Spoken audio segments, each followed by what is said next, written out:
2024 সালের গণঅভ্যুত্থানে যারা জীবন উৎসর্গ করেছেন সে বীর শহীদদের প্রতি জানাচ্ছি আমাদের বিনম্র শ্রদ্ধা। সেই উত্তাল সময়ে ঢাকার বিভিন্ন স্থানে নিহত অনেক নারী ও পুরুষের মৃতদেহ যখন রায়ের বাজার কবরস্থানের অজ্ঞাত পরিচয় হিসাবে দাফন করা হয়েছিল, তখন তাদের পরিচয় ও মর্যাদা প্রতিষ্ঠা করাকে রাষ্ট্র তার একটি নৈতিক ও মানবিক দায়িত্ব হিসেবে মনে করে।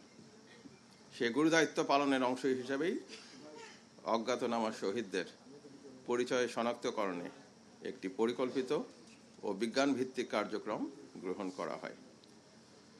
এই কঠিন ও সংবেদনশীল কাজটি সম্পন্ন করতে সিআইডি, ফরেনসিক, ডিএনএ ও মেডিকেল টিমগুলো অত্যন্ত পেশাদারিত্ব ও নিষ্ঠার সঙ্গে কাজ করেছে। আমি মুক্তিযুদ্ধ বিষয়ক মন্ত্রণালয় ও সিআইডির পক্ষ থেকে জেনেছি, এই উদ্যোগ আন্তর্জাতিক মানের ফরেনসিক বিশেষজ্ঞদের পরামর্শ ও প্রশিক্ষণ সম্পূর্ণভাবে গ্রহণ করা হয়েছে। এছাড়াও UN high commission for human রাইটসের সহায়তায় ডক্টর লুইসের নেতৃত্বে মিনেসোটা প্রোটোকল অনুসরণ করে এই কার্যক্রম পরিচালিত হয়েছে, যেটা আপনাদেরকে ইতিমধ্যেই বলা হয়েছে।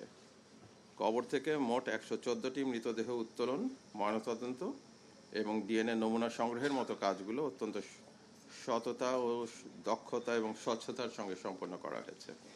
বাংলাদেশে কখনো এত বড় স্কেলে কবর লাশ থেকে উত্তোলন করা হয়নি এবং এইভাবে ডিএনএর ব্যাপকভাবে যে কাজটা করা হয়েছে, ইনফরমেশন সংগ্রহ করে ফরেনসিক এক্সপার্টদের সহায়তায় লাশ শনাক্তকরণের, সেটাও এইভাবে করা হয়নি। আজকে আপনারা জানেন যে 9টির মধ্যে 8টি লাশ, শহীদদের লাশ শনাক্ত হয়েছে এবং তাদের পরিবারকে বুঝিয়ে দেওয়া হচ্ছে। একটি এখনো বাকি আছে, যেটা জানতে পেরেছেন আপনারা, এবং সেটার কাজ চলমান থাকবে। জুলাই অভ্যুত্থানে নিহত সমস্ত শহীদদের আত্মত্যাগ আমাদের জাতীয় ইতিহাসের অবিচ্ছেদ্য অংশ। তাঁদের এই আত্মত্যাগ জাতির ইতিহাসে চিরস্মরণীয় এবং অম্লান হয়ে থাকবে। আজকের এই দিনে আমরা সেই সব শহীদদের আত্মার মাগফিরাত কামনা করছি এবং তাদের পরিবারের প্রতি গভীর সমবেদনা এবং সম্মান জানাচ্ছি।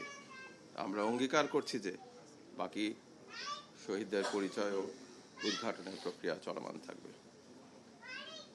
মহান আল্লাহর কাছে প্রার্থনা করছি যেন শহীদদের আত্মা শান্তি পায় আর তাদের পরিবার পরিজন পাক আমাদের গভীর সম্মান। আজকের এই দিনটি আমাদের সকলের জন্য এক গভীর আবেগ এবং শ্রদ্ধার দিন।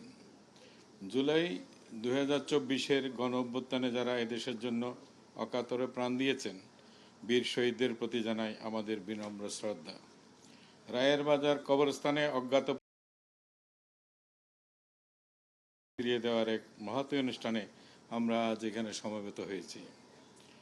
আপনাদের সকলের স্মরণে থাকবে 2024 সালের জুলাই মাসে সেই উত্তাল সময়ে ঢাকার বিভিন্ন স্থানে নিহত অনেক নারী ও পুরুষের মৃতদেহ অজ্ঞাত পরিচয়ে রায়ের বাজার কবরস্থানে দাফন করা হয়েছিল।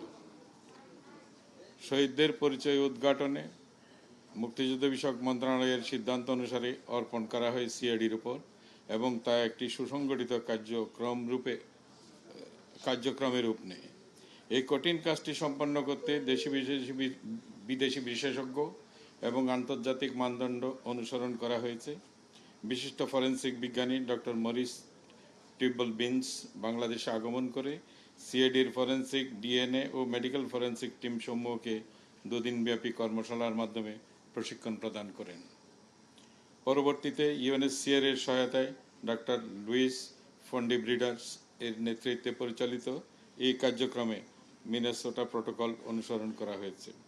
কবর থেকে মোট 114টি মৃতদেহ উত্তোলন, ময়নাতদন্ত এবং ডিএনএ নমুনা সংগ্রহের মতো সংবেদনশীল কাজ অত্যন্ত সততা ও স্বচ্ছতার সাথে সম্পন্ন হয়েছে। আজ আমরা ঘোষণা করছি যে দীর্ঘ প্রতীক্ষার পর 9টি পরিবারের সংগৃহীত ডিএনএ নমুনার মাধ্যমে ইতিমধ্যে 8 জন অজ্ঞাতনামা শহীদের পরিচয় সফলভাবে সম্পন্ন করা সম্ভব হয়েছে। এই শনাক্তকরণের ফলে শহীদের পরিবারগুলো অন্ততপক্ষে জানতে পারছেন যে তাদের প্রিয়জনের ভাগ্যে কী ঘটেছে বা তারা ঠিক কোন স্থানে শায়িত আছেন, যা তাদের জন্য এবং জাতির জন্য এক বিরাট মানসিক শান্তির কারণ হবে।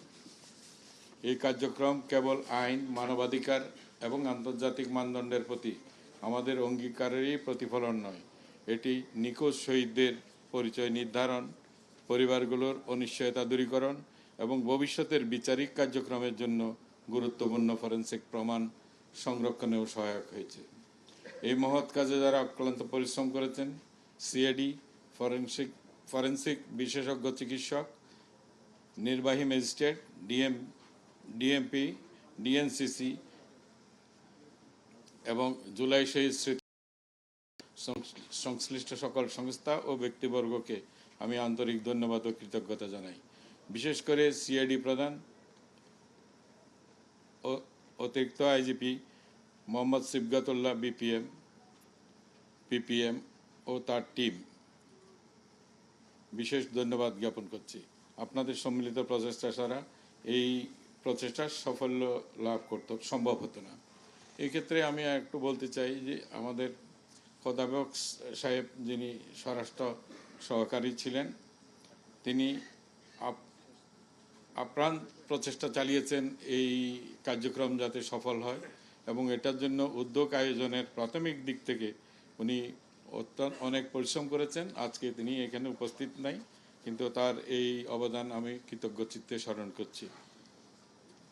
যদিও এখনো কিছু শহীদের পরিচয় উদ্ঘাটন বাকি রয়েছে, আমরা অঙ্গীকার করছি যে এই প্রক্রিয়া অব্যাহত থাকবে এবং সকল শহীদকে তাদের আপনজনের কাছে ফিরিয়ে দেওয়ার জন্য আমরা বদ্ধপরিকর।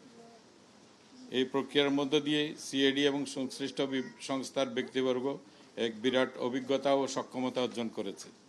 আমি প্রত্যাশা করব যে অন্যান্য পুলিশি তদন্ত এবং অনুসন্ধান প্রক্রিয়ায় এই অভিজ্ঞতা যেন কাজে লাগানো হয়। আজকের এই দিনে আমরা সেই সকল শহীদদের আত্মার মাগফিরাত কামনা করি এবং তাদের পরিবারের প্রতি গভীর সমবেদনা জানাই। আমরা দৃঢ়ভাবে বিশ্বাস করি যে তাদের এই আত্মত্যাগ কখনো বৃথা যাবে না।